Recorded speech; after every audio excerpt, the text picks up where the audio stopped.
Okay, let's proceed to subtracting binary numbers. So before I start giving examples, note that for binary numbers with 2 or more digits, the subtraction is carried out column by column. So same lang din siya sa adding, no? By column talaga. As in like decimal subtraction. Also, sometimes one has to borrow from the next higher column. So, remember that. So, same lang siya sa yung normal na arithmetic natin. Okay, these are the following steps to subtract two binary numbers using 2's complements. Okay, so we're going to use the 2's complement method. But I'm going to teach you also the other method later in subtracting two binary numbers. So, first step is find the 2's complement of the subtrahend. Second step, add the complement number of the subtrahend with the minuend. And if we get the carry by adding both the numbers, then we discard this carry and the result is positive.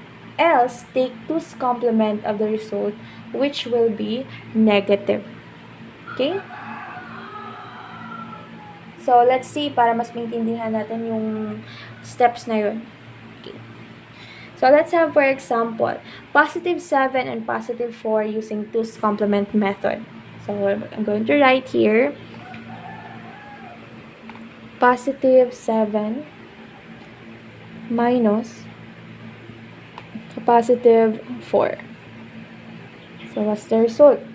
So, as you can see, okay, according sa rule, yung step, in the first step daw, find the 2's complement of the subtrahend. So, saan ba yung subtrahend dyan?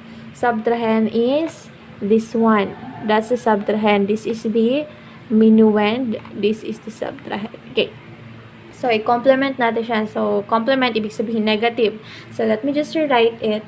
So, once you already want to find the 2's complement of subtrahend, magiging ganito yan siya.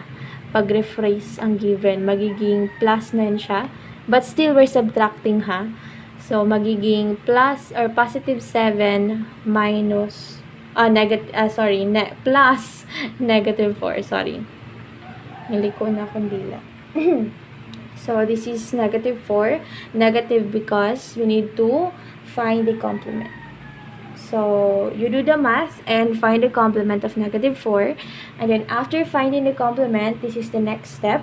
So, solve na natin siya. Convert to their binary form. So, binary form of positive 7 is 0, 0, 1, 1, 1. So, you can use any bit representation. So, for this one, this is 5-bit.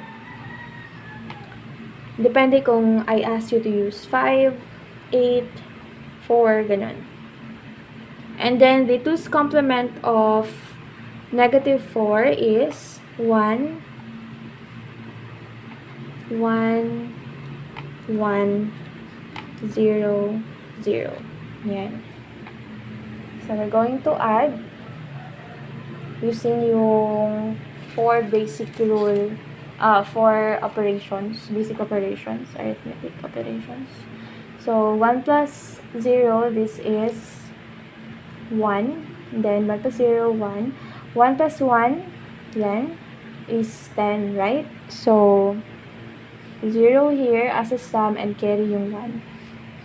Okay? And then, add 1 plus 0. So, the answer is 1. So, lagay natin dito. Then, add 1 plus 1 is equals to 10. So, sum is 0. Carry natin yung 1. And then, add na naman. 1 plus 0 is equals to 1. So, ilagay na naman natin si 1 dyan. Okay? And add 1 plus 1 is equals to 10. Okay? So, sum is 0 and then carry natin yung 1. So, here, same lang ng rule sa adding signed binary numbers. Yung carry is, i-remove na siya. Okay? hindi na siya included, not needed. So, this is x yan siya. This is the answer. Yan. So, if you're going to check, no, so just do the math here and check kung tama ba yung answer. But from what I know, tama yung answer natin dyan. Okay, so that's for our first example. So, that's the answer. Let's go to another example, no? So, let's say, for example, baliktarin na lang natin. We have positive 4 minus positive 7. Ganyan. So, same sa rule kanina. First step is find the 2's complement of the subtrahend. So, ang mangyayari, magiging plus yan siya. Excuse me. And then, plus 4, positive 4, I mean, and then negative 7 na siya.